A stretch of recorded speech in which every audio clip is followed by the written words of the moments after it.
Hello everyone, and welcome back to another Fact Sheet Friday for FS25. Just before we jump into this week's fact sheet, I do want to have a quick run through the Farming Simulator blog. There has been quite a few things added in this week alone. So, straight off, back in October 17th, we got constructions, town projects, and collectibles. So, here is pretty much you can build your own garage and stuff, and you can build stuff in this and then make money from it basically. Like a carriage, playground maker, toys, like obviously and stuff. And then yeah, I haven't looked too much into it, but I'm guessing it's pretty much like you restore this and then you can use it as a grain mill. Here's the working grain mill, stuff like that. Some of the DLCs in FS22 were actually like this. One of them on the forestry map, I forget the name, but it was a forestry map and you brought wood and timber to a roller coaster, and when you done all the different sections and different pieces, you could basically rebuild the whole roller coaster and restore it to a working functional roller coaster. So yeah, quite cool to see them in FS25. Hopefully they will make more, because it'll kind of put, I know farming is tough enough as it is with farming obviously and looking after animals, but it'll just give a little thing to do on the side to have like jobs, I suppose, and stuff. Speaking of jobs, contracts will now be a little bit better. From October 21st, they released, we have NPCs. I couldn't think of the word. But yeah, we have characters and stuff. So here's Grandpa Walter. We've Helper Ben. We've Neighbor David. And Animal Farmer Katie. Lumberjack Noah, and that seems to be it for now. But yeah, DLCs, obviously you can pick here whether you want what you want to reply to them with. So yeah, we can have actually conversations with actual characters in game now, which I don't think has ever been seen before in a farming simulator game. Usually you just accept a contract through the pause menu. But yeah, interesting. Going to be very fun to meet all these new NPCs, and hopefully they'll bring in more NPCs with DLCs and new maps and all sorts. So it'd be interesting to see how they will utilize these. And last but thing then, before we actually get into the fact sheet, is hand tools and bale consumables, which is, well, bale consumables isn't anything new to most people on PC, because a lot of people would have had net wrap and silage wrap and bale and twine and stuff already as a mod. But for console, it's huge. And then hand tools, then you actually have to place them in a shed on a desk. You don't just, like, for PC, then again, I'm so used to PC, you don't just scroll your mouse and a chainsaw appears out of your pocket. So it's cool to actually see that you place your sprays, your chainsaws, and whatever else we get our hands on in hand tool ways to place on a bench. So it's going to be very interesting. You can also store it on the side of like a machine. Here's a logging trailer with a crane, and you can just slot in your chainsaw. There's a little section for it. So interesting and very cool. One, there will be like shovels and stuff you'll have to put on the bench or stand up again it. Would you be able to attach it to like the back of a tractor or the back of a lorry or a trailer or stuff? It's just going to be interesting to see. And then obviously we have bale wrap and net wrap and twine and stuff. So you can buy pallets of the different brands. This is all pretty straightforward for anyone that has PC, because this mod has been out for years. But yeah, very interesting to see it on console. Come to console, so it's very, very good to have this in the base game. And last but not least, let's actually get into the fact sheet for this week's Fact Sheet Friday, which is October 25th. And first off, actually, you have it down here, a better view of it. We have a forage harvester. We have the Class Jaguar 990 TerraTrack. It costs 625,500. Quite a lot of money there. I have to say, actually, before I get in further, this maze looks amazing. I don't know why. It looks a little bit better than what's in FS22 at the minute. Just the green just looks more lush or something more nicer, I have to say. Anyway, back to the class. It's 925 horsepower. Weighs 18.6 tons. 37 litres is its capacity. So basically, I know a lot of people think these don't actually have a capacity. In real life, I don't think they do. But in game, I'm pretty sure, say the trailer becomes full and you stay driving a little bit, it will hold 37 litres. Random number, to be quite honest. It will hold 37 litres before it's wasting the maze if you stay driving. it won't just shoot out. But yeah, random number about that actually.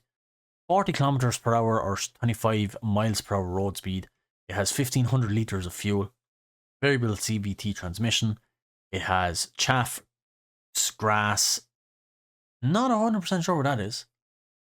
And silage additive. So silage additive is going to be back. So we've chaff, obviously, when you do this, you can change the pickup then and pick up grass or mow grass with it and just directly shoot it out. And I'm not sure what that is. That's a weird one. Maybe someone might know it. If you do, leave it in the comments. The header then is the Class Orbis 900. It costs 127,000. Wow, for just the header. It requires 140 horsepower, 4.1 tons it weighs. It's 9 meters wide. Very big wide. Very big wide. 10 kilometers, 6 miles per hour working speed. And it does corn, wheat. Oh, really? Interesting that it does cereal crops as well. Usually you need a different header for that. But this Orbis 900 does corn, wheat, barley, canola, oats, canola, sorghum, beans, I think, and sunflowers. So very, very interesting that it's able to do these. Yeah. Maybe it just turns them all into like chaff. And then we have like cereal crop silage and maize silage and stuff. So yeah, very, very interesting to see what they've done with this. Fantastic looking machine, by the way. Insane. Next up, fairly big chunk of a tractor. We've got the New Holland T7 long wheelbase PLMI. So this costs 239,500, 224 horsepower, 7.3 tons it weighs, 390 liters of fuel, variable CVT transmission. It does 50 kilometers per hour or 31 miles per hour. Pretty, I won't say standard tractor, but yeah, we've had the T7 in a lot of farm simulators recently, so, well, in all of them, I'm guessing, but cool to see it back. It is a very good tractor. I do like using the T7 and any of the New Holland brands. But yeah, the long wheelbase one, by the looks of it, seems to be interesting to see the difference between that and a normal one, maybe. Vaderstad Rexius 1230.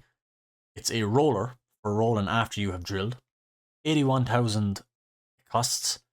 Has a 12 kilometers per hour or 7 miles per hour working speed. It requires 120 horsepower. Not much horsepower for the size of it. It's weighs 8.3 tons. It's 12.3 meters wide, so obviously not a lot of horsepower required just to roll this along the ground. So interesting to see how wide this actually is. That's very wide. But yeah, very, very rolling his seed after, so you get that extra yield and stuff. So interesting to see what that'll be like. And the New Holland should be very, very nice to drive as always. Next up, we've the Case Puma 260 CVX drive. I believe this was in FS25. If not, it was a mod. I definitely did see this before. It's 270,500 to buy. It's 302 horsepower. Massive, massive horsepower from such a small, I will say small, but compared to the bonnet on this is such a huge bonnet. This just looks like a small machine, but yeah, it's 302 horsepower, nothing to mess around with. Variable CVT transmission, 390 liters of fuel, does 50 kilometers per hour or 31 miles per hour, and it weighs 7.5 tons. Behind that is the Case RB 456 HD Pro, a round baler by the look of it. It costs 65,000, not too bad. Weighs 4 tons, requires 120 horsepower. It does 125 to 150 centimeter bales, so it doesn't do the 180, the biggest ones. But yeah, it does the two smaller ones, which is quite cool. 17 kilometers per hour or 11 miles per hour working speed. And here you go, is you can see the hay, or the straw bale, should I say, back here, and the straw swath. To be fair, the straw does look a bit different than FS22, but yeah, still just like a boring texture or something. I don't know. But yeah, very, very nice with the LED lights all everywhere, daytime running lights. But yeah, actually a nice setup, the case with the little baler. Really do like that setup. Up next, something that's new to Farm Simulator. Well, the brand, I mean, Aprilia, usually make motorbikes. Not 100% sure if they make cars or tractors or implements or anything. I'm not sure, but I do know they make motorbikes, as you can see here. I actually had an Aprilia before in real life. The RX125 motorbike costs 4,000 quid. It's manual. Oh, manual. Oh, that's going to be very weird. It weighs 134 kilos. It does 100 kilometers per hour or 62 miles per hour. Definitely going to want to have your helmet on for that.